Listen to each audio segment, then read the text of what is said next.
West బెంగాల్లో అక్రమ వలసదారులు పరుగులు పెడుతున్నారు. ఎటోళ్ళు అటు వెళ్ళిపోతున్నారు. ఈ విషయం చూస్తుంటే మనకు కాస్త సంతోషంగా అనిపిస్తుంది. ఎందుకంటే ఇప్పటి వరకు ఇంతమంది అక్రమ వలసదారులు వెస్ట్ బెంగాల్లో ఉన్నారా? ఈ అక్రమ వలసదారులు అందరికీ ఆశ్రయం కల్పించారా? ఎస్ఐఆర్లో 90 లక్షల ఓట్లు తొలగిస్తే ఇంకా వీళ్ళందరూ ఎక్కడి నుంచి వచ్చారు? అంటే వెస్ట్ బెంగాల్లో అసలు భారతీయులే లేరా? వీళ్ళంతా బంగ్లాదేశ్ వాళ్ళు, మయన్మార్ నుంచి వచ్చిన వాళ్ళే ఎక్కువ మంది. ఎస్ఐఆర్ చేసినా కానీ తొలగించలేకపోయారా? ఎందుకు ఇలాంటి పరిస్థితిని క్రియేట్ చేసింది ఎవరు? దేశానికి ప్రమాదకారిగా మారుతుంది ఎవరు? అధికారం తప్ప మరొక ఆలోచన ఉండదా?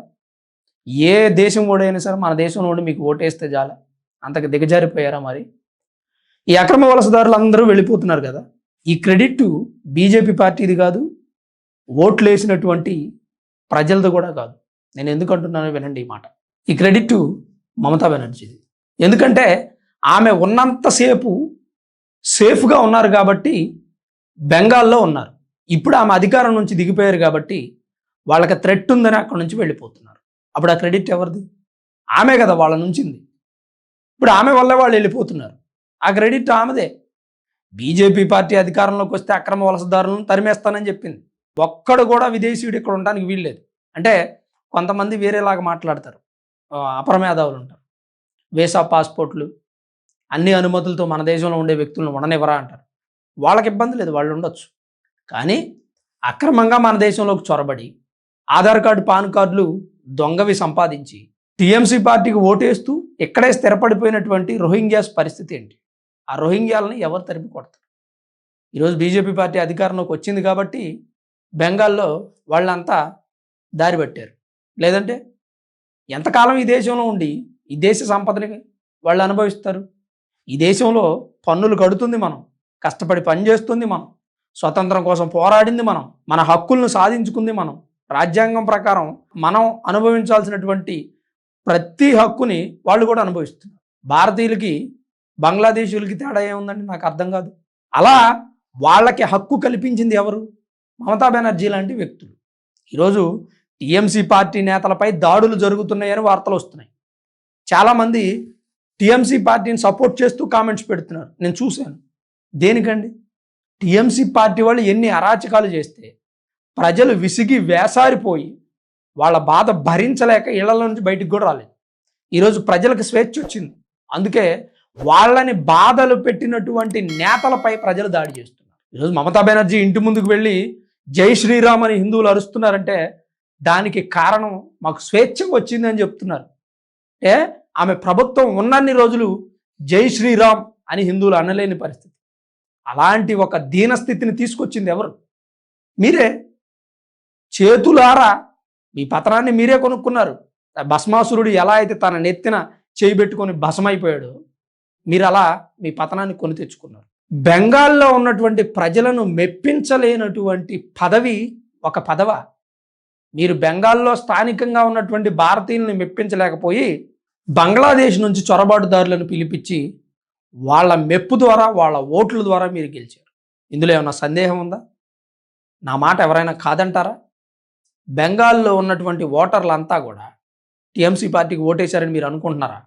ఈరోజు 80 స్థానాలు గెలిచి నేను ఓడిపోలేదు, బీజేపీ పార్టీ నన్ను ఓడించింది అని చెప్పి ఏమాత్రం కూడా గౌరవం లేకుండా మాట్లాడుతున్నారు. రాజ్యాంగం మీద కానీ, ప్రజాస్వామ్యం మీద కానీ, ఎన్నికల వ్యవస్థ మీద కానీ. ఎంతటి తప్పుడు మాట అండి అది. మీరు ఓడిపోయారు, గౌరవంగా గెలిచిన పార్టీకి శుభాకాంక్షలు చెప్పి తప్పుకుంటే మీ వయసుకి, మీ అనుభవానికి, మీ అమ్మతనానికి గౌరవం ఉంటుంది. లేదంటే ఉండదండి. తప్పది. మీ వ్యవహార శైలి అనేది కరెక్ట్ కాదు. మీరు 2011 నుంచి గెలుస్తున్నారు, మరి అప్పుడు ఎందుకు తప్పు పట్టలేదండి? మీరు కూడా మోసం చేసి గెలిచారా అని ప్రజలు మిమ్మల్ని ప్రశ్నించాల్సినటువంటి పరిస్థితి. ఇప్పటికే టీఎంసీ నేతల మీద ప్రజలు తిరగబడుతున్నారు. ఎవరైతే టీఎంసీ నేతల వలన బాధలు పడినటువంటి ప్రజలు ఒక్కసారిగా వాళ్ళకి రెక్కలు వచ్చాయి, స్వతంత్రం వచ్చింది, స్వేచ్ఛ స్వతంత్రాలను ఈ రాష్ట్రంలో పీల్చే హక్కు మాకు ఉందని ఈరోజు తెలిసింది పాపం వాళ్ళకి. సందేశ్ ఖలీ ఘటనలో అన్యాయం అయిపోయినటువంటి మహిళలు ఎంతమంది ఆర్తనాదాలు మమతా బెనర్జీకి చుట్టుకొని ఉంటాయండి? ఎంతమంది ఉసురు తగిలి ఉంటుందండి మమతా బెనర్జీకి? వాస్తవంగా ఆలోచించండి. షేక్ షాజహాన్ అనే వ్యక్తి చేస్తున్నటువంటి అరాచకాలను భరించలేక సందేశ్ కలి ప్రాంతంలో ఉన్నటువంటి మహిళలందరి తరపున పోరాడడానికి రేఖా పాత్ర అనే ఆమె బయటకు వచ్చింది. ఆమె వయసు కూడా తక్కువే, ఎంత 35-37 సంవత్సరాలు. ఆమెకి లాస్ట్ టైం బీజేపీ సీట్ ఇచ్చింది, అప్పుడు ఓడిపోయింది. ఇప్పుడు బీజేపీ సీట్ ఇస్తే ఇప్పుడు గెలిచింది. సందేశ్ కలిలో మళ్ళీ అలాంటి ఘటన పునరావృతం కాకుండా ఆమె కాపాడుకుంటుందని అక్కడ ఉన్న మహిళలంతా నమ్మారు. ఏంటంటే ఆ దారుణాలు సందేశ్ కలిలో టీఎంసీ పార్టీ మీటింగ్ ఉందని మహిళలందరినీ పిలవటం, ఒకవేళ ఎవరైనా రాను అంటే టీఎంసీ గుండాలు బలవంతంగా లాక్కెళ్ళడం, మీటింగ్ పెడుతూ ఆ మహిళలందరినీ అబ్జర్వేషన్ చేయటం, ఎవరైనా అందమైన మహిళ ఉందనుకోండి వాళ్ళకి నచ్చితే లాక్కెళ్ళిపోవటం, 2-3 రోజులు ఉంచుకొని పంపించడం, ఎవరైనా ఎదురు తిరిగితే వాళ్ళని చంపేయడం. ఎన్ని ఎన్ని ఎన్ని దారుణాలు జరిగాయండి. ఆర్జీకర్ ఘటన, సందేశ్ కలి ఘటన, ఉద్యోగాల పేరిట దోచుకున్నటువంటి డబ్బు, టీచర్ పోస్టుల్లో జరిగినటువంటి అవకతవకలు, కేంద్ర ప్రభుత్వం పంపిస్తున్నటువంటి సంక్షేమ పథకాలు, వీటన్నిటినీ పక్కదారి మళ్లించి కోట్ల రూపాయలని మమతా బెనర్జీ తన ఖాతాలో వేసుకుంది. ఈడీ అధికారుల మీద దాడి, న్యాయాధికారులను బంధించడం, సిబిసిఐడి వాళ్ళు వస్తే వాళ్ళ మీద దాడి చేయడం, ఇలాంటి ఘటనలు ఎన్నో ఈరోజు మమతా బెనర్జీ పతనానికి కారణమయ్యాయి. ప్రతి వ్యక్తి, ఏ రాజకీయ నాయకుడైనా తనని తాను ఒక్కసారి ఆత్మ పరిశీలన చేసుకోవాలి. నేను చేస్తోంది కరెక్టేనా? ప్రజల్లో నాకు వ్యతిరేకత ఉందా? వాపును చూసి బలుపు అనుకోకూడదు. మీకు అక్రమ వలసదారులు సపోర్ట్ చేశారు, మేబీ అయితే ఉండొచ్చు, కొంతమంది స్థానికంగా ఉన్న ముస్లిమ్స్ కూడా సపోర్ట్ చేయొచ్చు, ఇప్పటి వరకు చేశారు. కానీ ఈ ఎలక్షన్స్లో ముస్లింల ఓటు కూడా బీజేపీ పార్టీకే పడిందండి. బీజేపీ పార్టీ మంచి చేస్తుందని వాళ్ళు నమ్మారు. అసదుద్దీన్ ఓవైసీ ఎంఐఎం అక్కడ పోటీ చేసింది 12 నియోజకవర్గాల్లో, డిపాజిట్లు కూడా లేవు.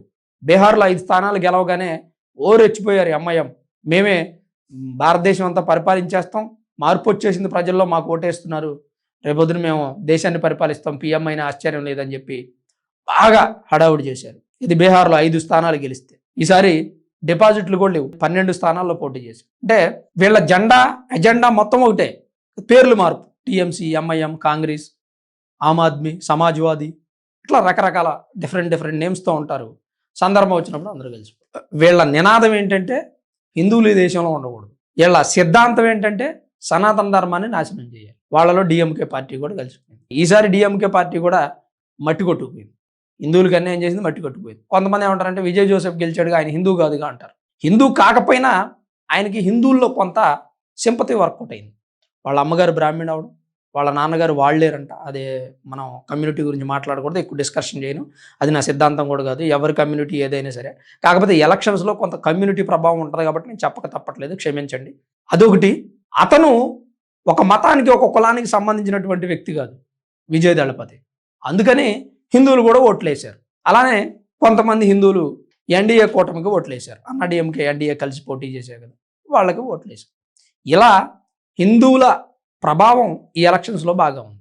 దాంతోపాటు మనం మాట్లాడుకుంటున్నటువంటి సబ్జెక్టు అక్రమ వలసదారులు బెంగాల్లో పారిపోతున్నారు. దానికి కారణం, క్రెడిట్ ఎవరిది? బీజేపీ పార్టీదా, టీఎంసీ పార్టీదా, లేదంటే బీజేపీ పార్టీకి ఓట్లు వేసి గెలిపించిన ప్రజలదా? మీ నిర్ణయాన్ని, మీ అభిప్రాయాన్ని తప్పకుండా కామెంట్ రూపంలో రాయండి. మీ విలువైన సలహాలు, సూచనలు మాకేమైనా ఇవ్వాలనుకుంటే దాన్ని కూడా కామెంట్ రూపంలో పిన్ చేయండి. ఖచ్చితంగా నెక్స్ట్ వీడియోలో దాన్ని చదివి వినిపించే ప్రయత్నం చేస్తాం. వీడియో చూస్తున్న ప్రతి ఒక్కరూ దయచేసి లైక్ చేయండి. చివరి వరకు ఈ వీడియో చూసిన మీ అందరికీ పేరు పేరున ప్రత్యేకించి ధన్యవాదాలు.